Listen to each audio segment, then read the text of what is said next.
sports fans, it's the professor with a quick reaction and breakdown from some of the major highlights of World Baseball, Cubs baseball, Evansville baseball, Terre Haute baseball, Bloomington baseball, and yes, even a little West Lafayette. So let's get into it. The good and everything that I'm seeing right now out of World Baseball Classic and the Cubs players that are playing for several different teams, Team Mexico, Team Venezuela, Team Japan, and of course Team USA, are looking good. The Cubs players and the starters that are out there in the field right now are looking amazing. Suzuki had a 2-run home run night.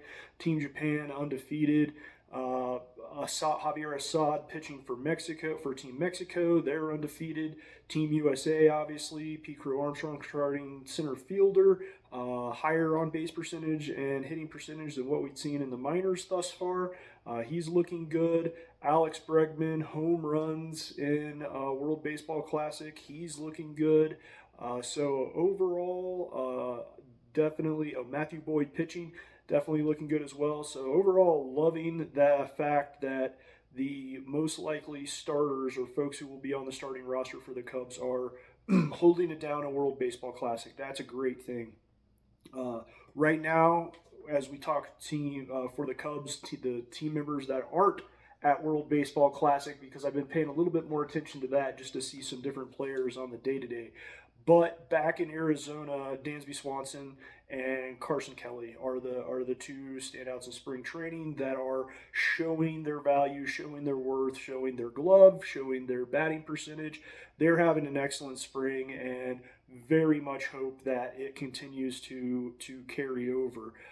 That includes Moises Ballesteros, who will most likely start as a DH for the Cubs. His visa did get cleared. He started gotten enough time behind the plate, enough hacks that in spring training, but he is looking great, and that's really good. In fact, he has moved up from plus 2,500 to plus 1,800 to win NL Rookie of the Year, so I think that makes him like 5th or 6th in contention, but that's great. Just to have another Rookie of the Year contender this year will be, and especially a power-hitting backup catcher will be astounding for the Cubs.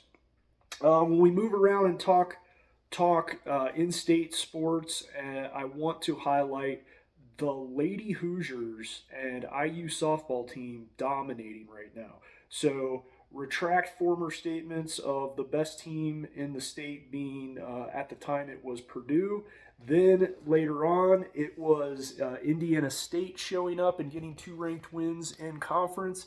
That is no longer the case. Give me the Lady Hoosier IU softball team all day, all long. They are looking amazing. So if you have a softball fan in your family, definitely try to catch one of those games on the Varsity app, iuhoosiers.com. You can always go to Hoosier Country 105.1, I believe, just on the regular radio and listen to it. It's great. They play the game well. They look good. They're very confident. And right now, with an 18-5 record, that'll get the job done. Absolutely. That is doing some work. We will look at the next thing being the bad. So circling back to Cubs dropped 2 of 3 this weekend. Of course, it's different teams because it's not a 3-game series. But again, the starting pitching is just not looking great.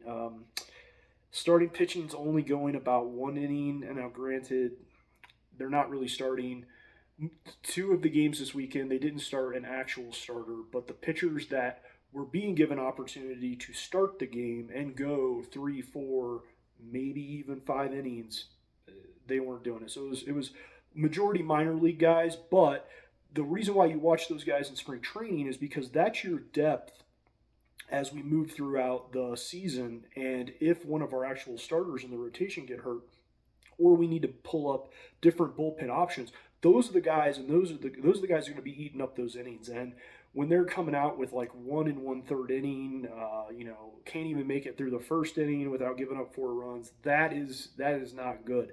and that falls on to the first outing of our big pitching prospect that everybody wanted to watch, Jackson Wiggins, and he's not ready for definitely not ready for the show. They early this season, early this off season, they projected that he would probably get some starts at the end of the season.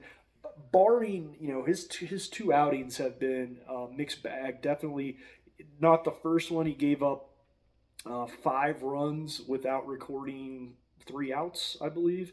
So that was definitely an outing that he wishes he could forget. And then his second, he did go two innings without giving up a hit. And so it shows the immaturity. It shows the failing to meet the moment. It's probably not capability. It's just the ability at that moment in that place and time. So but based on what I've seen this spring, I'm not seeing him coming up in the end of the year unless it really ends up being necessary. When we talk Cubs, we've made our first rounds of cuts, but they don't call them cuts, for whatever reason. But Porter Hodge was looking to chew up some mid-relief innings this year for the Cubs, and he just didn't have it at the end of last season. The Cubs experiment with him is kind of derailed. He had about half of a good season that he's actually contributed to the Cubs roster, and then for whatever reason, Craig Counsell just seems to be in love with his statistics, and that has kept him around. But he has underperformed with a over 10 ERA in the spring training, and so he's been placed on the IL with a right hip flexor strain. So they're basically keeping him so that they don't have to option him back to minor league, but he's not going to be playing for the first 60 days.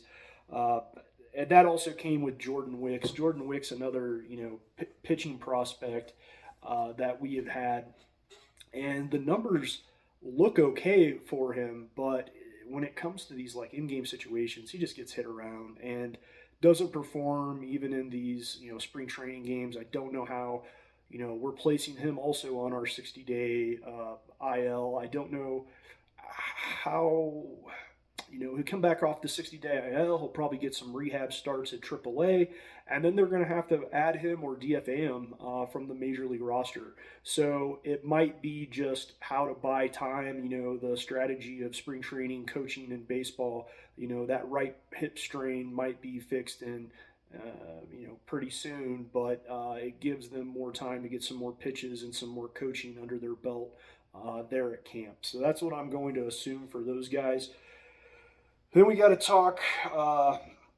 We also sent down James Triantos. Triantos was, of the minor league guys that have been looking great this offseason, Triantos was probably the number 2. Jefferson Rojas at shortstop, probably the number 1. But, Rojas is going to start AAA. He's definitely not. There's just no room for him on the roster, the major league roster, but he's still on the spring training roster. But James Triantos, probably, number 2 down behind Jefferson. He's been already cut been optioned to AA. So he'll go back to AA. He'll start getting his starts in, and then maybe halfway through the season by minor league spring break or All-Star break, they will take him and option him up to AAA to get to half the season under AAA. But that's yet to be seen. He's definitely showed it in the spring training this season that he's capable of playing up to that AAA level. So we'll just have to see what the Cubs front office wants to do with him. Of bad, couple stats continuing here. Ian Happ only batting, sub 200, not looking good. He did have a home run the other day, but that is basically the summation of his spring training hits and impact thus far. And he's getting almost at this point daily starts, and so you're seeing three at bats a game. You're getting in-game situations. You're starting to get into the actual starters, minus your World Baseball Classic starters of spring training, and he's still not performing at the level that we are expecting him to hit. And then, of course, there's all the trade, rumor and deadline. The Yankees want to try to pick him up, and who else? I think the Yankees was the biggest one, and one of the teams on the West Coast, not the Dodgers, somebody else. But yeah, okay, sure. I mean, we've got him for another year. If he's underperforming and other teams are at the door for him, I'm fine with happily. I mean, we've got plenty of depth in the outfield, plenty. Maybe not experience because we've been keeping some of the guys down because Hap has been an anchor in that left field position, but I'm okay with it. Like I'm not wedded to Ian Happ. He's been a great Cub. I've enjoyed watching him since he played at Cincinnati University, then played out at Eugene, then played at South Bend. I didn't get to see him in Tennessee, but I saw him in Iowa. So I've watched the guy his whole Cubs career, and I've seen what he can perform, what he can do when he's good, and I've seen where he's been kind of the last season and a half plus 2 spring trainings, and it might just be one of those guys that has the ability and capability to perform, but he just needs a change of venue to get back to where he was, and that's where I kind of feel like Hap is at. Theobar, a Cubs starter, right-handed pitcher, has a 10+ ERA. I mean, the guy's got it. They got to cut him. I don't know why he's still around. Why they're still giving him chances. He came in some big key relief situations. Although he was a starter, he was doing a lot of mid relief last season, and I think Council took a shine to him because of that. But then the second half of the season happened and he crumbled. He was terrible. Cubs would habitually go into, games with leads and the bullpen would blow it and lose. I mean, we had a 92-win season, and if without the bullpen, we probably would have had a 100-win season because of, games that we were up going into the bottom of the ninth and just absolutely crumble and give up, walk off or not walk offs, but give up wins, and so it was absolutely terrible. Unfortunately, Indiana State baseball does fall into the bad category this weekend. They dropped 2 of 3 to Western Kentucky. That moves them to 7-8. So they've dropped out of having a winning record this weekend. So that wasn't expected or good. That was kind of unfortunate. Want to go on to the ugly. So for the ugly, I'm going to start off with IU basketball. If I have not said it already, the season is over. It showed against Ohio State. Saturday's game was just absolutely miserable to try to watch. I mean, even Don Fisher was, joking and laughing because of, he had to make the best of a bad situation. And we looked like we've never played basketball as a team before. And how many times have I had to say that this season?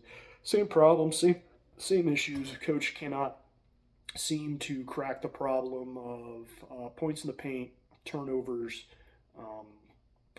subbing in cold shooters for not cold shooters, all of it, and it was just the same. And so I don't, based on a season-wide trend at this point, Indiana's going to go ranked as the number 10 seed into the Big Ten Conference.